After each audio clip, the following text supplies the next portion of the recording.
for the Harif here, but looks like you were wrong. Seems to me Burmese Ghouls will prioritize on picking the Jawhead for Panda. Maybe just because they could consider like, hey, this could be an offlane of offlane Jawhead. It might be a tank Jawhead. It seems to me they are giving away the Xbox, throwing towards Team Gosu. It seems to me Burmese Ghouls, they're trying something new here. Yeah, this is generosity from Burmese Ghouls. They're giving away all these picks to Team Gosu because they are confident in Panda's Jawhead. And we've seen Panda's Jawhead doing absolutely amazing. And now maybe, like you say, they might try something. We have talked about Kagura since day one. We have not seen that just yet. Zax at one point could be the annoying mage that, you know, if you fall back to the very niche pool, you might consider it, but we have not seen it just yet. Burmese Ghouls, though, they're toying with our feelings. They're hovering over that Zax, but I'm not putting too much money on it. Yeah, there we go. Harif for sure is a must pick here. It's kind of one of the strongest mage in terms of early aggression, especially if you want to fight against a Grok, right?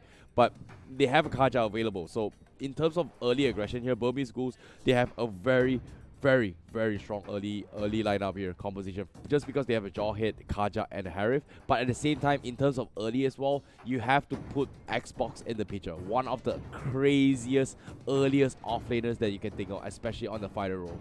Yeah, and of course with the last insanity, a skill that everyone just fears. Xbox just gains so much with his Viagra armor as well.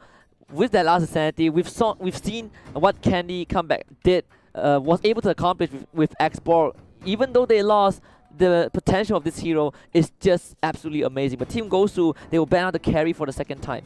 Yeah, carry. What's going to be the next ban here? Let's see. They have a marksman, they have an offlane here from Gosu, but they do not have a secondary tank or a mage here. So in terms of mage department here, the mage that they need to be worried of from side of Burmese Ghouls would be the Esmeralda. But Esmeralda composition with their current lineup is kind of like a 50-50 situation, but never mind, it's out. Your team it's out. It's out the window. Esmeralda, I think the last ban by Burmese Ghouls. And for Team Gosu, I wouldn't mind if they fall back to their Leo mode once again. It felt like Leo mode is slightly more comfortable, but because of the presence of the X-Ball, I highly doubt so. Now they need the second tank. No high loss. Arca is going to be one, but it's not really within the Team Gosu meta. They will lock in their Lunox. Is this going to be the first Digi pick? I think it might be. Yeah, I actually like the Digi pick here. Like, the Digi's time journey here deals completely well with the Divine Judgment as well as your team is picking. with the Jawhead as well. So it's kind of breaks free a little bit here, but the timing must be tip-top spot on for him to actually pull it off. So it's all up towards Team Gosu's Digi to actually make those kind of mid 5v5 mid engagements here. But seeing how the Digi goes here, Burmese Ghouls, they took out Esmeralda. It immediately opens up the Digi. What do they pick here? They need a Franco. Yeah, Franco is great here. Like, the bite here is just completely shuts down whatever the Digi is trying to do. Yeah. But if and only if they go there for it. Seems to be Gato Kacha is going to be the objective here. So it's going to be an Ice Gato Kacha maybe? Yeah, the Gato Kacha, I actually like that pick. I believe Burmese Ghouls were the only one who played Gato Kacha again.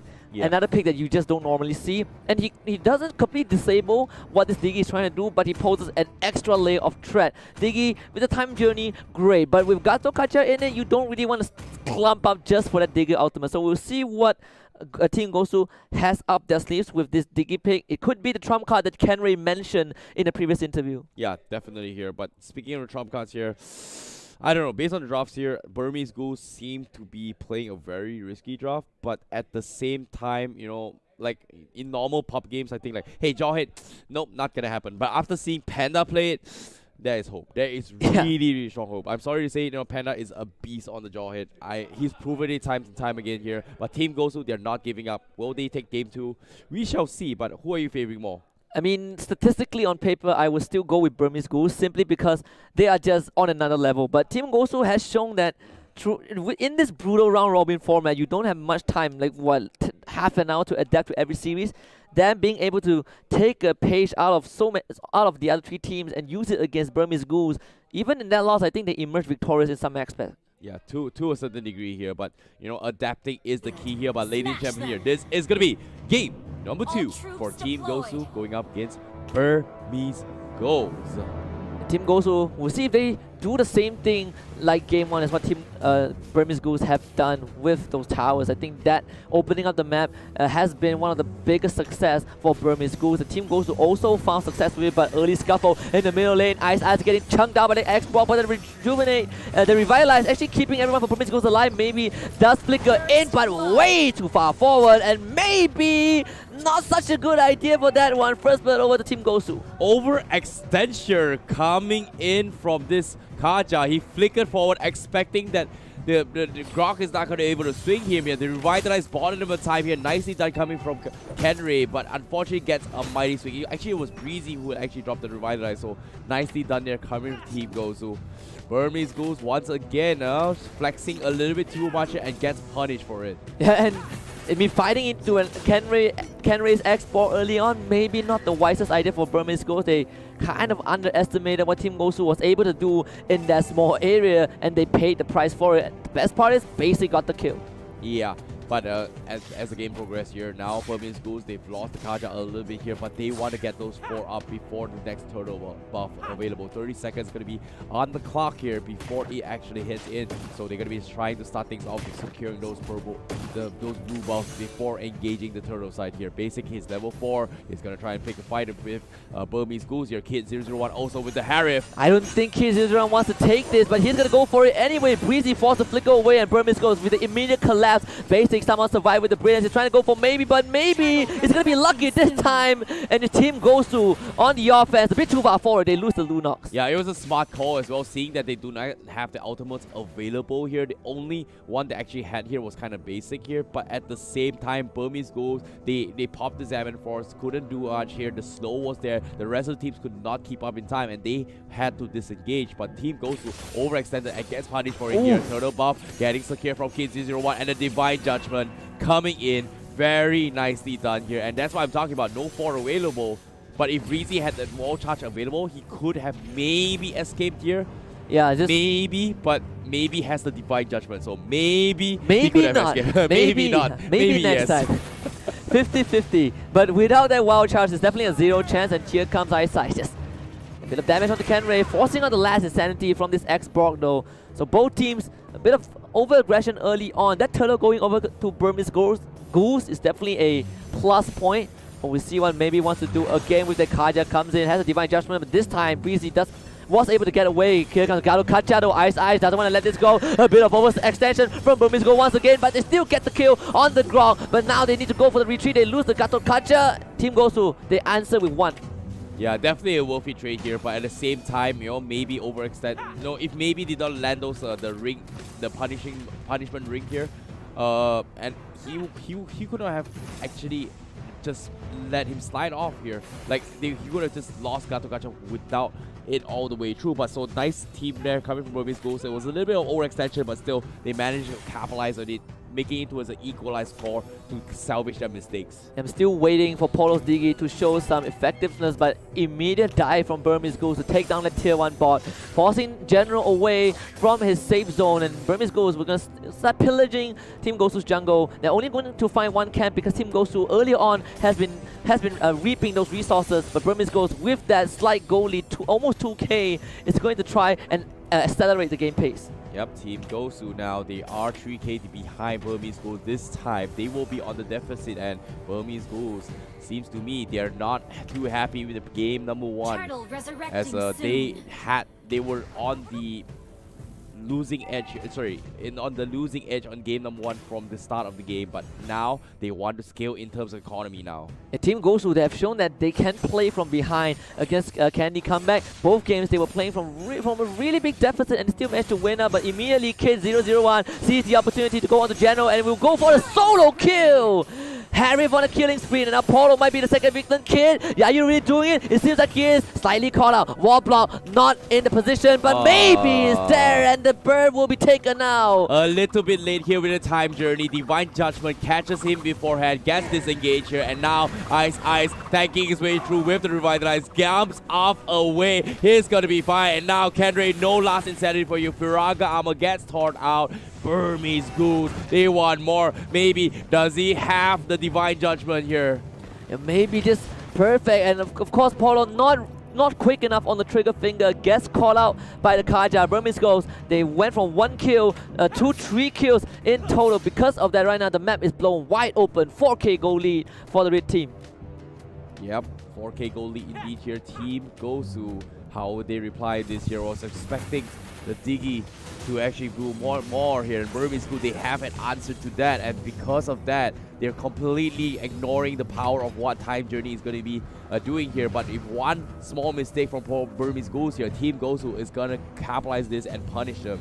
And you always have to keep in mind the threat of this Diggy's ultimate, the Time Journey for Team Gosu. And again, we said how important Polo is, and Burmese Ghouls, they're going to go for this immediate dive. The Breeze does come up from the Lunox. Breezy misses the shot. Here comes Ice. Mega kill for the Harif, and Team Gosu forcing an immediate retreat, but Kid 001 maybe not done yet. He's stuck within the base, but there's no way that Team Gosu can find him. Burmese Ghouls, they're showing them who's boss, but now with the Faraga armor torn up, Kendrick, he has that additional range, but he needs the last insanity here for the next team fight. All the outer towers is going to be objective here from the side of Burmese Ghouls. Turtle buff still available, 30 seconds left before the next turtle coming in. This Harif, Kid 001, he's going to go out of control. 4-0-2, but the tier 2 still stands coming from Team Gosu.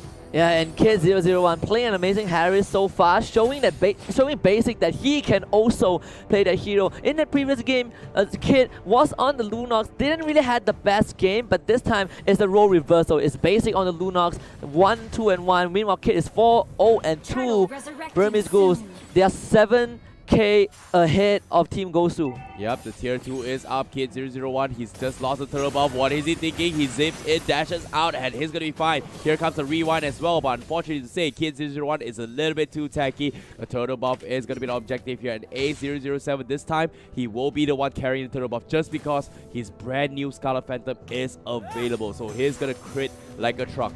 And maybe Team Gosu are going to bow out of this tournament without landing a single blow on Burmese Ghouls. Because the fight isn't over yet. You're still looking at Polo to make that miracle save, to make that miracle play for the team. Team Gosu, we've seen them play from behind. We know that they can play from behind. Burmese Ghouls are going to make it a bit hard for them because of all the pressures in all this lane. 90 seconds till the next floor. Burmese Ghouls, they're just going to wait patiently and get that objective when it comes up. Yep, they need the buff our Kid 001 here. They've pushed out the lanes here from side of Burmese Ghouls, and Team Gosu, they have to find a way to break through this formation. And now with the turtle buff, with the buffs as also stolen away from Team Gosu, without buffs here, I'm not sure how they're going to fight this, but they have to play this extremely smart because right now, Burmese Ghouls, they have a Queen's Wing up on Panda as well. And this is the most excruciating experience that any team can go through, being suffocated within your own base. No resources from the minion waves, no resources in the jungle. They can't even step out. Burmese Ghouls are just going to have a picnic on the Celestial Palace. Now they can go for their first siege on that high ground. We see Team Gosu can hold this. Breezy needs to make something happen as Eyesight jumps right in. Breezy immediately caught out, cannot find the engage. Here comes the Time Journey to get the shutdown they have, and Team Gosu, they might be able to hold it. Gato Kaja has to get out. Ice retreats completely. Kaja though, Divine Jasmine, he finds the Cloud. The Cloud is now down. Jawhead though, Panda also sent back to the zoo for this one, so Team Gosu, they're still able to hold on. But they got a great taunt. A double kill for the Bruno. A007, can he really do this? Triple kill. It's against the Maniac, and he's gonna go for Breezy. No, Breezy does get out, but Burmese Ghouls, have they find that goal that Team Gosu has been desperately trying to keep away from them?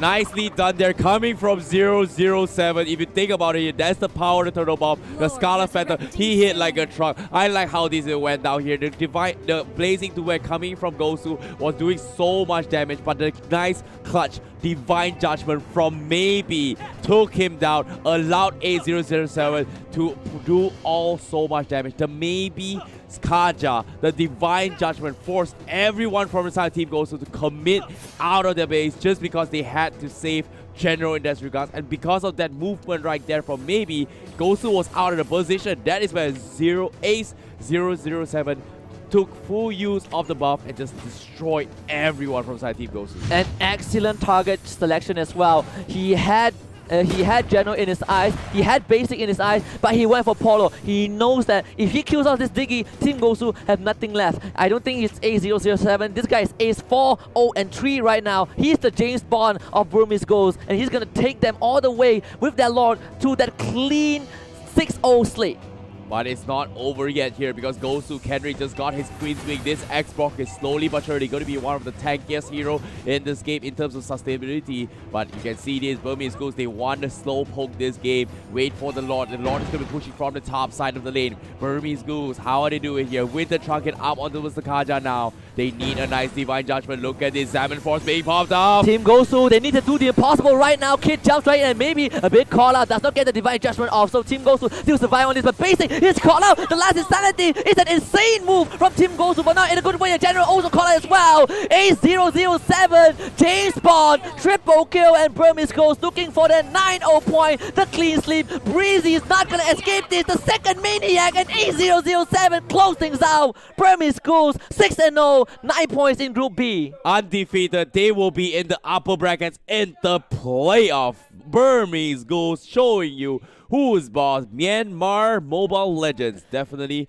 one of the teams you got to be watching out for, but convincing stuff coming in from them. But still, in that final fight there, we saw the last Insanity coming in from Xbox. Instantly gets destroyed just because of one lucky crit coming from A007 and